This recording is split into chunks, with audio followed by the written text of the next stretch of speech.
Well, I'm sick of me already. I got Kushlash. Kushlash, Kushlash, Kushlash, Kushlash, Kushlash.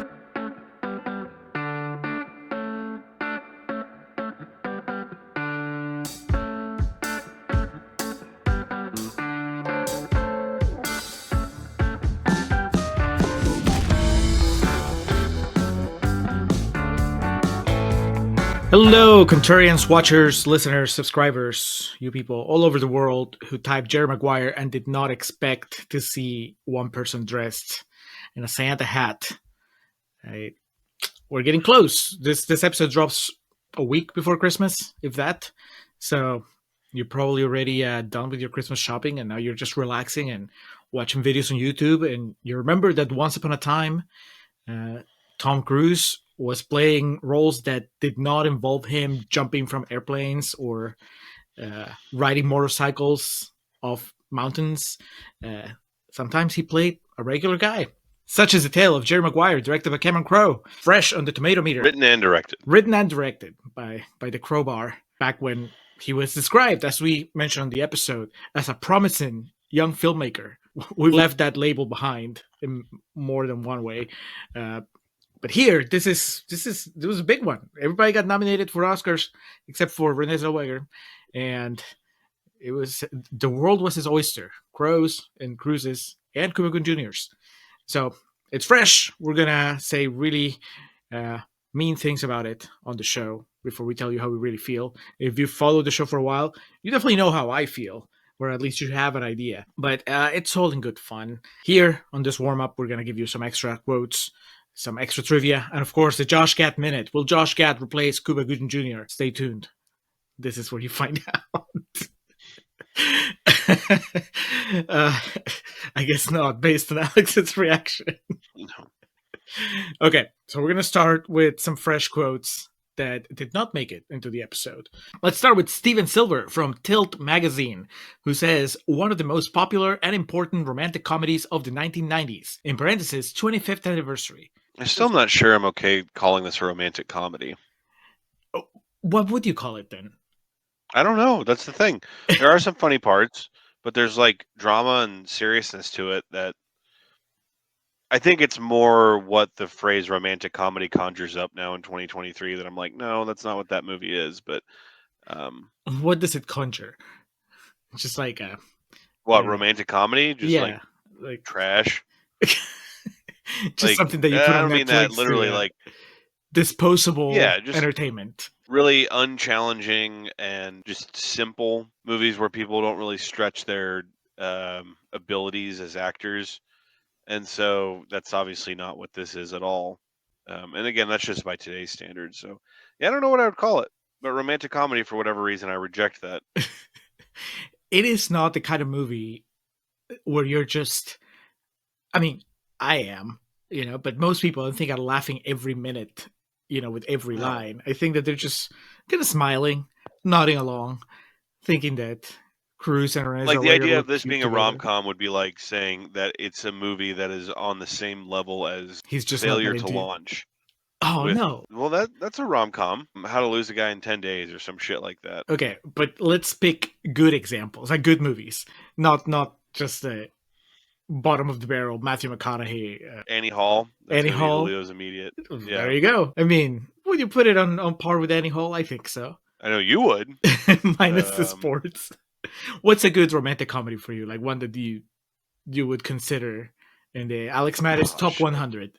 I don't know. Now I'm on the spot that I'm not going to be able to think of anything good or clever to retort with. That's not a rom-com. That's a... It's a sex com. That's a raunchy, sex comedy, raunchy comedy. Yeah. Yeah. I don't know. You gave me enough time, I'd be able to think of one. But okay, here's a better way of phrasing it. To me, that is tantamount to referring to Almost Famous as a romantic comedy. Okay, but would you say there's no romance there? Not romance, no real romance. It's like a child that has a crush. It's not two adults engaging. Are you aware of like the best part of that movie involving like when Kate Winslet realizes Billy Crudup's not going to leave his wife for her? I haven't seen the cut that has Kate Winslet in it. That would make it my favorite Cameron Crowe Oh, movie. fuck me dead. I'm sorry. Kate Hudson. Far more decorated actress Kate Winslet was not in Almost Famous. I spent too much time with you, Julio, and Yeah. I know your favorite movies and your favorite actresses, and I just shoehorn them into conversation at this point. So. I get the point, but like I get your point yeah, too. I'm I guess not it's there. up to the audience now. You guys let us know. Jerry Maguire, romantic comedy or not? And if it's not romantic comedy, what is it? Sports movie? Drama? Just a comedy?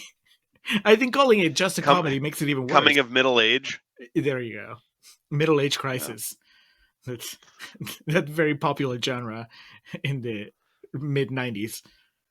It was Jerry Maguire and Shine. All right, so here we go. To settle the debate once and for all, Wikipedia lists Jerry Maguire as a 1996 American romantic sports comedy drama. Okay, just throw every label / Tom Cruise. I was about to say, if Vince McMahon made movies, that's something he would refer to a movie as right there. All right. We have settled nothing, so we welcome your input. We're back where we started, yeah. Yes. All right, next. Danielle Zolzman from Zolzy at the Movies says, Jerry Maguire offers the best of both worlds, romance and sports. Is that the best of both worlds, Alex? Romance and sports? Well, is that the key? To paraphrase Brad Pitt and Moneyball, how can you not be romantic about sports? So it's, I don't know, there's, especially since this movie's come out, there's been a whole uprising in a generation of people that their entire personality is, I don't like sports. Sports stink. So I think maybe when this review was written, the idea would be that because this movie is, and we talk about this in the episode, it's why it made so much fucking money. It is possibly the best blend of sports and romance ever in a movie, because Rocky would be one that people immediately go to, and that doesn't do, like, I love Rocky, but Adrian isn't a full character the way Dorothy is, and their romance isn't like as flushed out and whatnot. So yeah, 1996. There's a couple others that you could like immediately go to, but the idea of this being the perfect date movie, I would agree with that. Have you seen Tin Cup? But yeah, Kevin Costner, Renée Russo. Renee, I was trying to remember who the female was in it. Renée Russo, that's right. Oh fuck, what's the Great White Hope? The James Earl Jones movie. That you own. That's a pretty yeah. That's a pretty interesting blend of the two. Of there's obviously way more layers to that than just like two fucking good-looking white people and Jerry Maguire going together. But like, yeah, and. I don't know. Now I'm going to get on my soapbox. Just like I said, if the movie came out today, I'm sure people would complain that it's too much about sports. And, it's the same shit every year. People, who cares about sports? And then the Super Bowl's like, just shatters every record. That's just for the commercials, Alex. Everybody knows that. They just want to see what trailer plays at halftime. Yeah. Okay. The latest Zack Snyder movie. You draw me those gates, buddy. Stephen Cardy from Eye for Film says it's Cameron Crowe's finest hour. Okay, so Cameron Crowe's finest outing. Finest hour. Finest hour. And honestly, excuse me. I mean, we kind of get into this in the real talk part of the episode, as far as like, is Jerry Maguire his best? Is Jerry Maguire his most successful? Is Jerry Maguire his most Hollywood? I mean, those things get discussed, but it did make me think that, back in the day, they called it his finest hour. His career hasn't really, it's like he peaked somewhere in the early 2000s, You're exactly right. It was the early 2000s. He won the Best Screenplay Award at the 2001 Academy Awards. Right. So it's Almost Famous, then Elizabethtown, right? Then Vanilla Sky. Mm-hmm. Then... And... No. I'm sorry. Vanilla Sky was 2001. I'm going to double check that in real time here. Actually, that makes sense. That he would do Tom Cruise back to back, and then. Well, no. Almost Famous was 2000 is when that came out, and Vanilla Sky came out. Jesus, almost 5 years to the day of Jerry Maguire, December 10th, 2001. So he took a couple years off to write and do Almost Famous, which came out on September 13th of 2000, and then pretty quick turnaround for a movie as intricate as Vanilla Sky, I must say. But everyone recognizes his peak as the 1-2, the jab straight right of Jerry Maguire and Almost Famous. Right. Vanilla Sky bombed, right? I know it wasn't a Yes. big hit with critics, but also, yeah. And then Elizabethtown, infamously, has gone into Contrarians history as giving us a term, something that we use to reference movies that look so much better. I'm sorry, bombed. I immediately interpreted it as was panned. It didn't bomb financially. Vanilla Sky made good money because Tom Cruise was already a box office attraction at that point. But yes, it got mixed reviews. Would be being very polite about that. Okay. And then Elizabethtown, if I recall correctly, and I will look up to confirm right now, I think that underwhelmed financially. It was like And, Orlando Bloom's shoe in the movie. It just didn't do well. Oh man, yeah. Many moons ago, we covered this on the podcast. Elizabethtown had a budget of $45 million with a box office return of 50. So it's Orlando Bloom was quickly shown the door out of Hollywood at that point. And that movie has a 28% rating on Rotten Tomatoes, and just to get out of the way, like Julio said, it's not that bad, and it's a movie you watch now, and you understand, or you can understand, I'll say, why it was received the way it was, but you watch it now, and you're like, okay, there's more to it than that. There's an effort, and I think that there's that heart that we were talking about, how like some of his movies. The screenplay is written with a passion for telling a very specific story. Yeah. But then we bought a zoo. Like, I've seen it. I don't remember anything about it other than this doesn't feel like a Cameron Crowe movie. And then the less we say about Aloha, the better. I do remember The Undertaker coming to see We Bought a Zoo at the movie theater we worked at. So was he there with his any family? wrestling fans out there, that wasn't one of his Solo lone outings treks over there to see one of the fucking right-wing propaganda movies that we used to get. Yeah, so just picture that shit. The Undertaker coming to watch We Bought a Zoo. It's not quite the peak of comedy of The Undertaker putting on 3D glasses to go see Minions, but it's pretty close to it. Well, but going back to Cameron Crowe's Finest Hour, I guess that to say that we've lived through the roller coaster of his, he went up, and then started declining, and then just kind of like off a cliff with the last couple of movies. I've seen Aloha. You haven't. You've been spared. And I kind of feel like that's a movie that at some point it will just show up on the main feed because it's just that bad. I'm trying to think of a comparison of, as talked about, I'm a big Disney person. I've been to plenty of theme parks in my day outside of Disney. And, I'm trying to think of the roller coaster that goes up and then has kind of a jaunt, and then you level out for a second, and then zero gravity just drop down, because that's basically what his career did. Yes. In the sense of artistic contributions, because don't get it wrong. Right. Fucking Cameron Crowe's not the one doing a podcast out of his bedroom right now. I think that guy's got bigger fish to fry. So yeah. Contrarians, what is that? Listen to every episode. We got him early. Right. We got him with the Elizabethtown episode, and he's been a big fan ever since. And now he's revoking his patron contribution at this point. Yeah. No, if he listens to the Jerry Maguire episode, I think that he'll come back. Well, I guess the thing is, this being Hollywood, this being America, I don't think that it's completely out of the question that at some point Crowe could come back. Will he reach the level of his Finest Hour? I don't know, but the obvious point that we're just kind of joking and dancing around is like, when you make a movie like Jerry Maguire, there's only so many moves you can do afterwards. Right. And when you follow it up with a movie as fucking phenomenal as Almost Famous, then it's just kind of like, we always Scorsese, but even Scorsese's taken some steps out of line every once in a while. And you look at someone like Paul Thomas Anderson. You and I are not crazy about everything that he's made, and so it's if you are an auteur in the film industry, if you're any sort of like screenwriter or anything, or director, you dream of having something like Jerry Maguire and Almost Famous back to back. So the idea that we jest about that's his peak, and then it was like kind of downhill from there. It's like that's a peak that very few people have ever reached. He just goes, "Well, what's your peak?" It would be like, Exactly. here, right now, Yeah. talking about Jerry Maguire.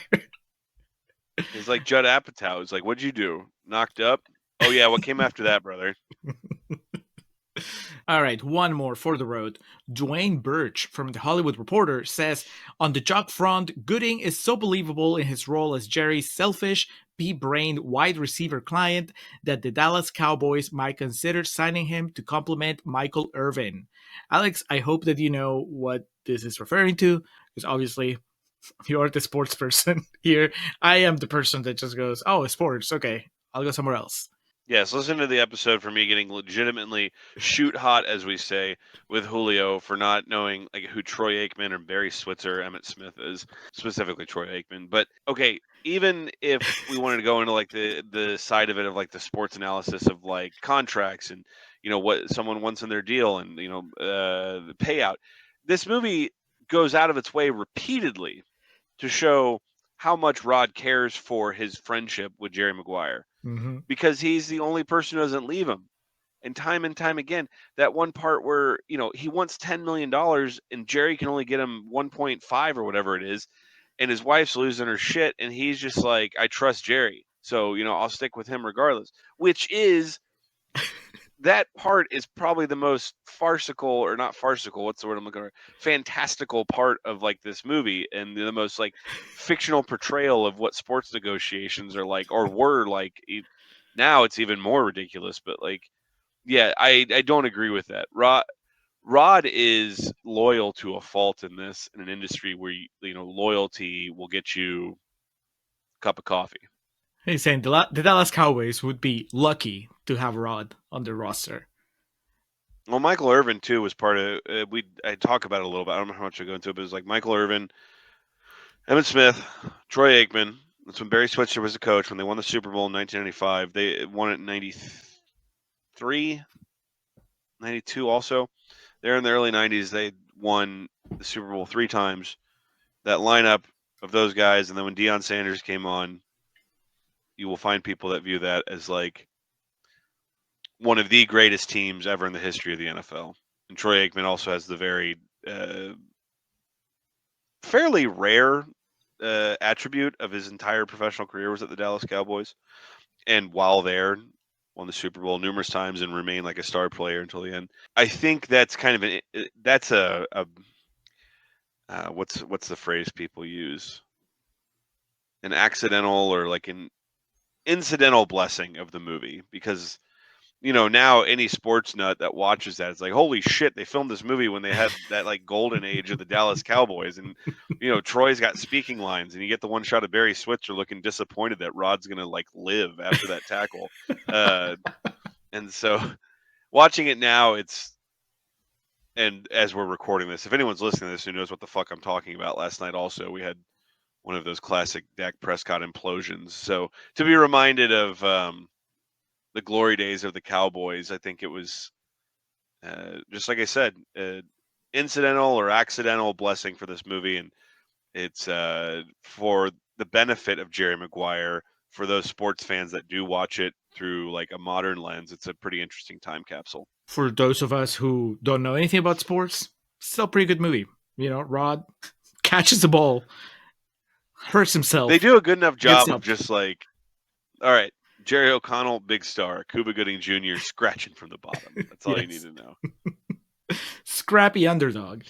Speaking of scrappy, Alex, gotta put Josh Gad here. Let's go to the Josh Gad minute. I'm guessing from your reaction to me suggesting that Josh Gad could replace Cuba Gooding Jr., I'm guessing you don't see Josh Gad as a football player. Like he can't play a football player. Not a wide receiver. Maybe a center. He give him a big beard like a what's Travis Kelce's brother's name? Jason Kelce, or an offensive lineman or something. I think that'd be That's an interesting task right there, is making Josh Gad seem tough and ready to play like football or something. But no, it's so blatantly obvious. Jay Moore, hit the fucking bricks.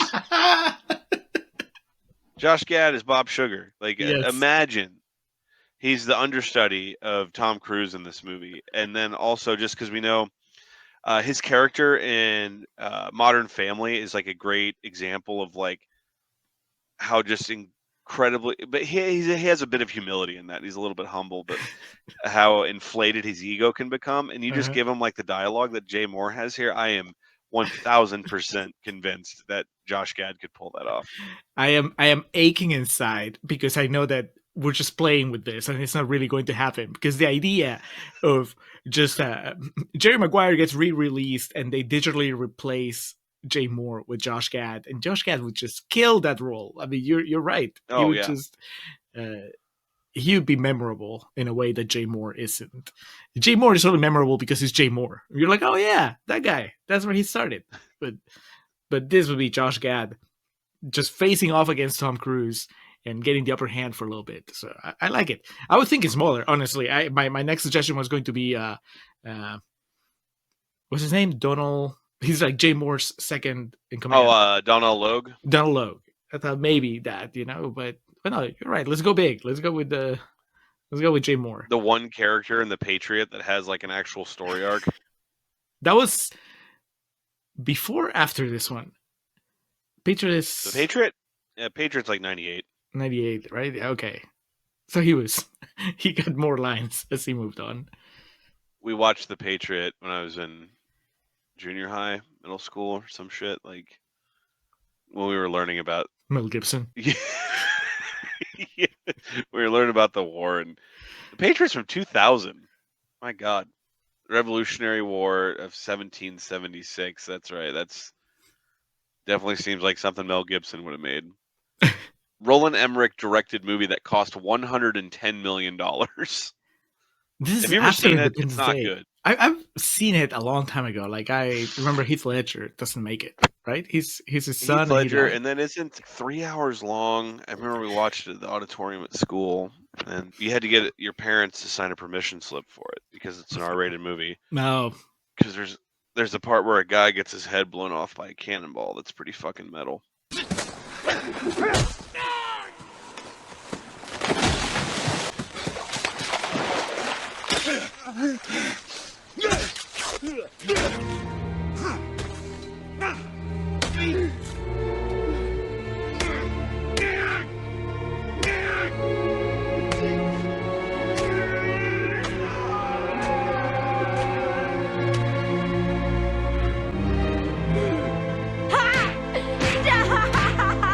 already dead. Anyway, let's get back on track here.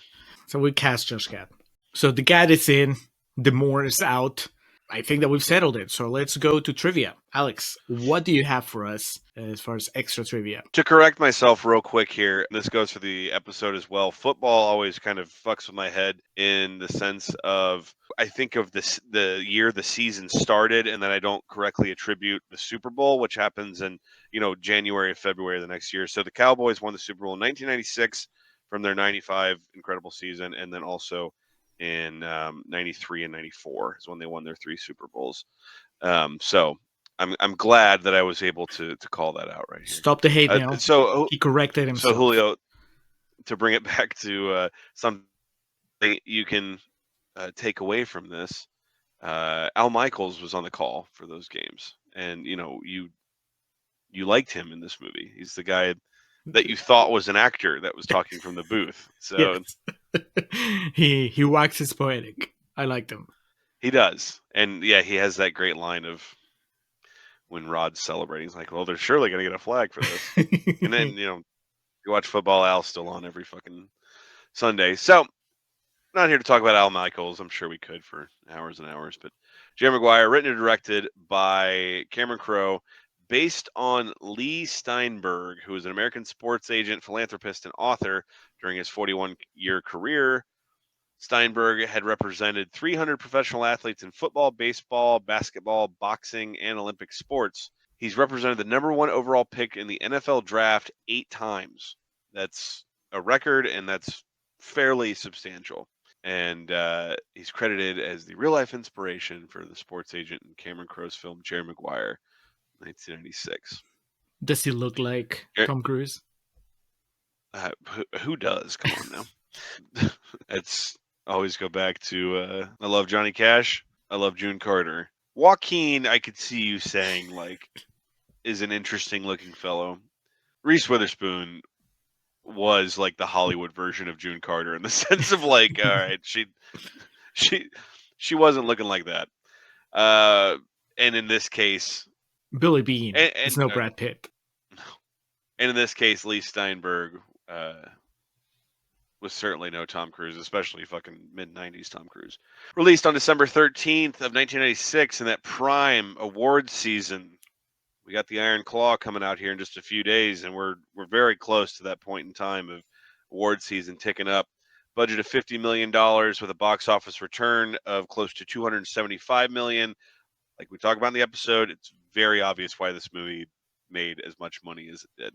We also promised in the episode, if you've come into this afterwards, that our Oscar talk would be saved for this, because one of the immediate things to go to when discussing Jerry Maguire is that Cuba Gooding Jr. won an Academy Award for this movie. And Cuba Gooding Jr. also, when winning said award, had one of the most memorable modern acceptance speeches in, I fucked up my sentence there, but modern history, you know?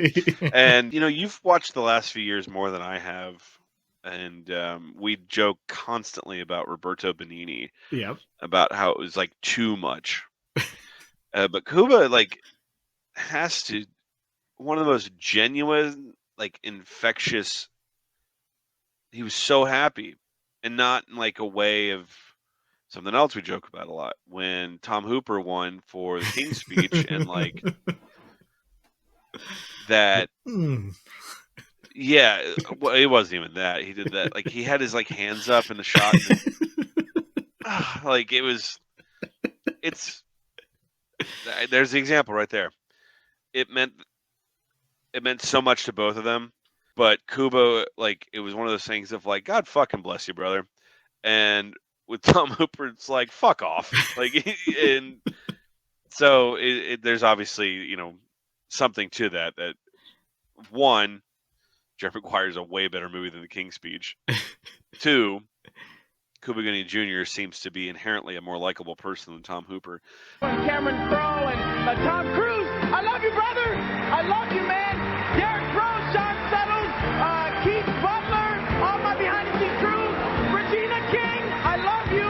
You did a great job when we made the movie. Everybody involved with the movie. I love you. Oh, my goodness. Here we are. I love you. I'm going to keep going. Harley Junior Agency, everybody. I love you. I love you all. Cameron Crowe, James L. Brooks. James L. Brooks, I love you. Everybody who's involved with this, I love you. I love you. I love you.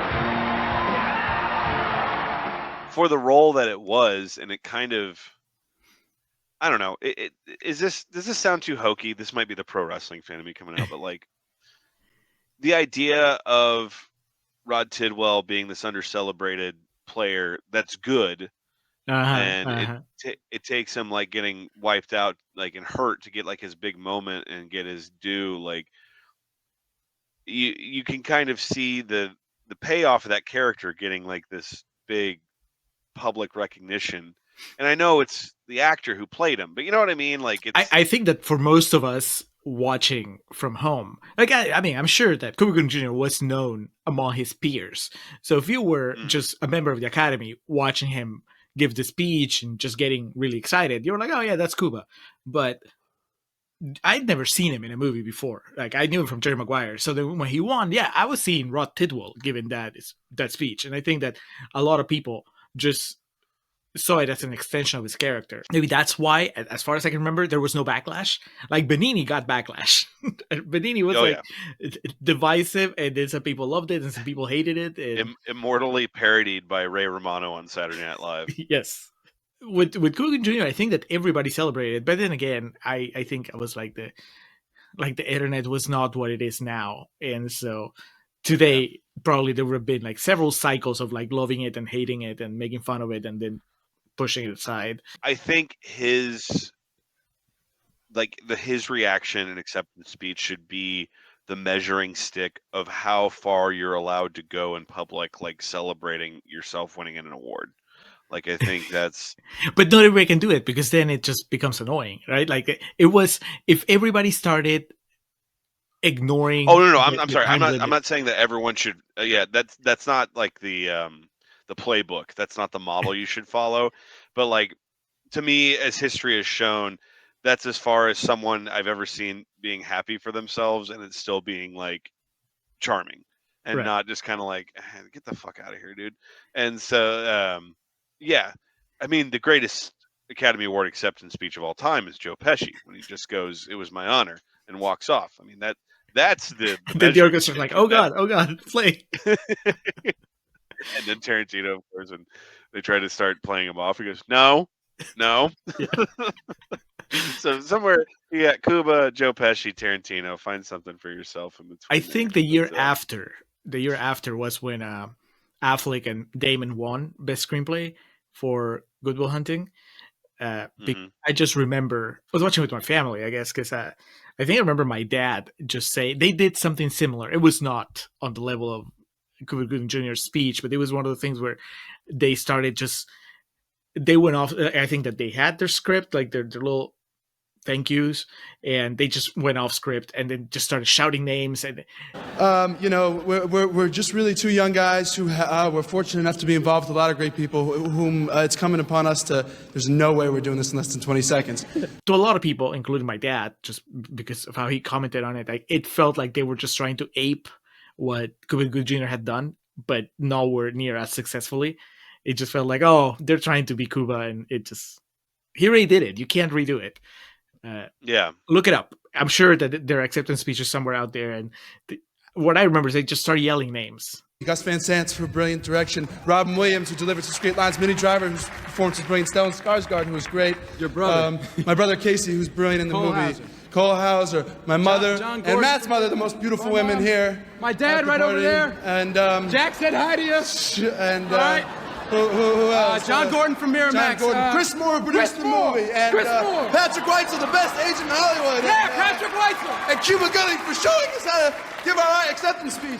And they might especially even quote Cuba Gooding Jr. or like call out Cuba Gooding Jr. It's like, hey, Cuba Gooding Jr. for being awesome. if you're used to the modern iteration of the Academy Awards, also, it may be kind of hard to understand. There was a point in time where like there were legitimately people who won that weren't prepared for it.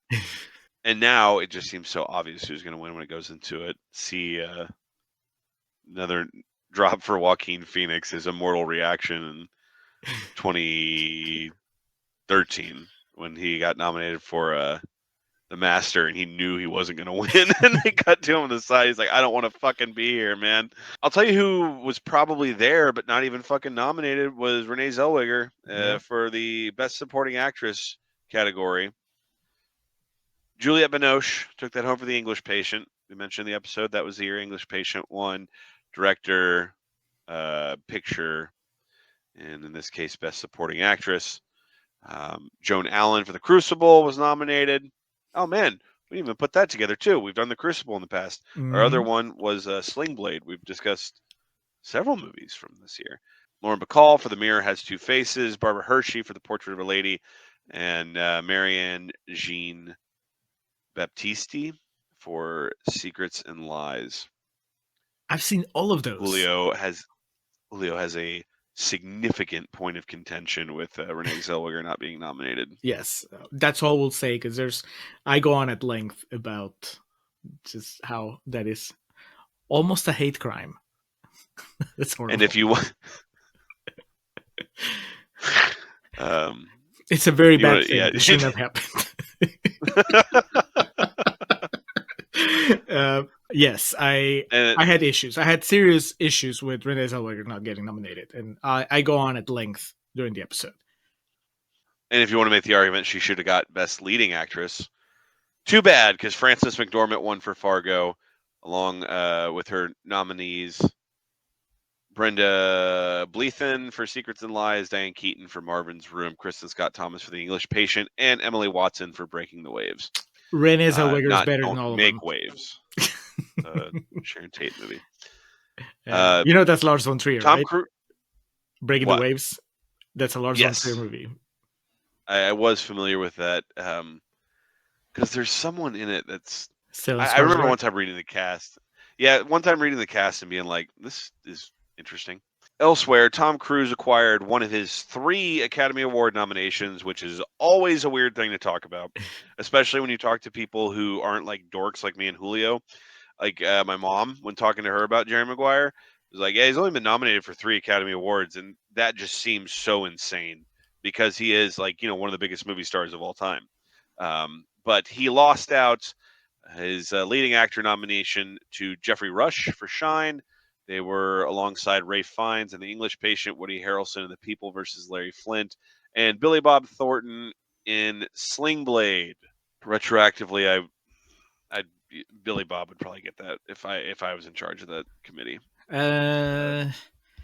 But see, the thing about Shine and Jeffrey Rush winning is that then it just gave us Jeffrey Rush for the rest of our lives. You know what I mean? Like Fair. that launched his career in Hollywood, and we're all the better for it. Billy Bob, his career was launched with Sling Blade, no matter what. So it's true. Best Picture, Jerry Maguire lost out to, as I mentioned, The English Patient, alongside Fargo, Secrets and Lies, and Shine. Cuba Gooding Jr. in the category Best Supporting Actor beat the shit out of William H. Macy for Fargo, Armin Mueller-Stahl for Shine, Ed Norton for Primal Fear, and James Woods for Ghost of Mississippi. Now, James Woods is going to remember this shit, and when Oppenheimer ends up winning Best Picture, because he owned the right to the story, he's going to be up there with his Oscar and be like, "Yeah, you remember this shit?" I think it was his second nomination. James Woods has one before. It's an Oliver Stone movie, I think. It's like Tom Cruise. You're like, what? Really? Well, now we're going to figure it out. You're right, Julio. He was nominated in 1987 for Salvador. So, I mean, he would have maybe 2 more nominations by now, but Twitter was invented, and that was Should have been nominated for fuck, what's that movie called that we did that I thought he was really funny in? Pretty Persuasion. Pretty Persuasion, thank you. I mean, Videodrome also, but who the fuck am I? What Oscar clip make do these you calls? give him from Pretty Persuasion? You can't. You do the scene missing. You show the the title card that says scene missing. I would call out that Edward Norton had a hell of a 1996 or 97, whatever that year was, because he had Primal Fear, The People versus Larry Flint, and Everyone Says I Love You. I'm pretty sure all 3 came out on the same year. Damn. Yeah. It was like, hello, my name is Edward Norton. I will take that Oscar nomination. Thank you. Best film editing, Jerry Maguire lost to The English Patient, his fellow losers, Evita, Fargo, and Shine. And then, don't worry, Cameron Crowe, because he'd be back to the dance in a few years. He would take home that pretty little gold lady. Best original screenplay went to Fargo. Jerry Maguire lost alongside Lone Star, Secrets and Lies, and Shine. Conversely, Sling Blade won Best Adapted Screenplay. Because That Billy Bob got the Oscar for that, yeah. Because There you he wrote and directed Sling Blade, so yeah, it worked out for him. Yeah. Not our usual bit of trivia, but it's a movie that, honestly, part of its story is, the nominations got Kuba winning and Renée Zellweger not being nominated. And honestly, when we do any movie that Tom Cruise has been nominated for, there's 3 of them. So it's in the insanity that is, I think it's important to call out what's alongside him. The only other real thing to call out was, I guess the human head weighs 8 pounds wasn't part of the original script. Jonathan Lipnicki just showed up and started telling everyone, like, walking around tugging on shirts and pants and being like, "Did you know this?" And so Cameron Crowe just like shoehorned it into the script, which I appreciate. We do talk about Jonathan Lipnicki and just how sometimes we decide that we're okay with a performance from a kid, and sometimes we completely turn on a kid that's doing his or her best. Lipnicki got a good deal. American Worked out Brave for him. his nonsense in Jerry Maguire. And I guess as I said that was it, but the final bit is like a teaser for the episode if you haven't listened to it yet. We talk about how this movie has an unprecedented impact on pop culture to the point now where some of the dialogue or like certain expressions from this movie are so widely used that there have to be people walking this earth that are young enough to not know what the source material is. And I think that is perfectly encapsulated by two lines from this movie: "Show me the money" and "You had me at hello" are in the AFI's top 100 movie quotes of all time. Two from the same movie.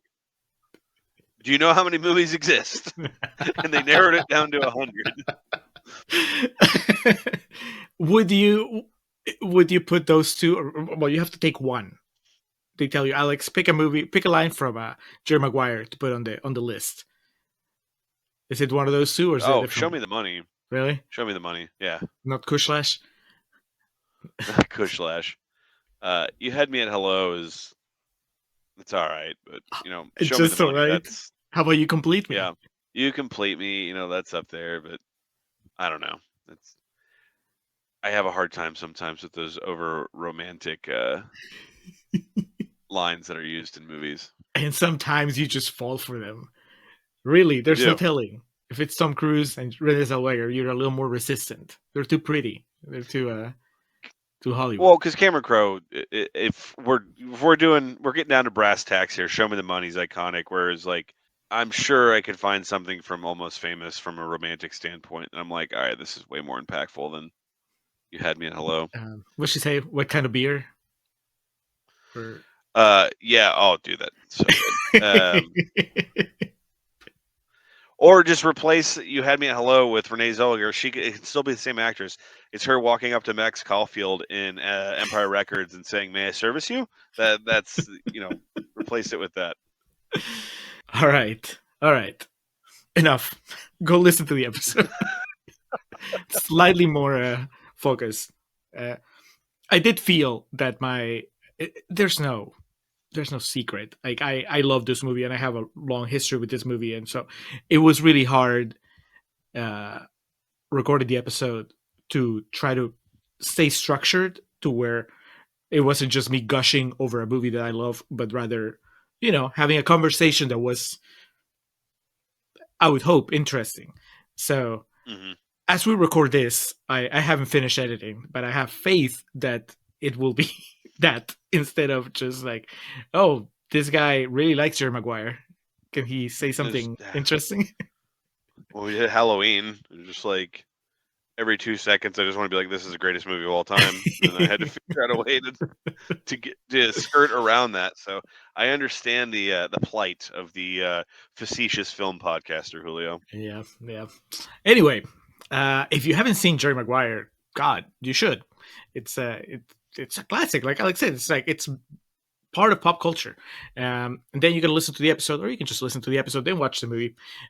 Coming up next, it should be Drop Dead Gorgeous, but it's not streaming anywhere. So we're working on it.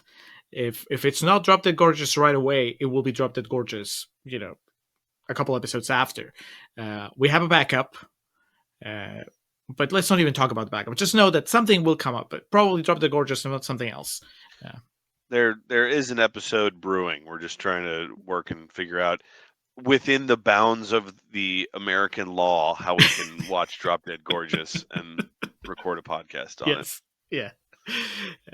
That's it. Thank you for watching. Thank you for listening, and we'll talk to you again soon.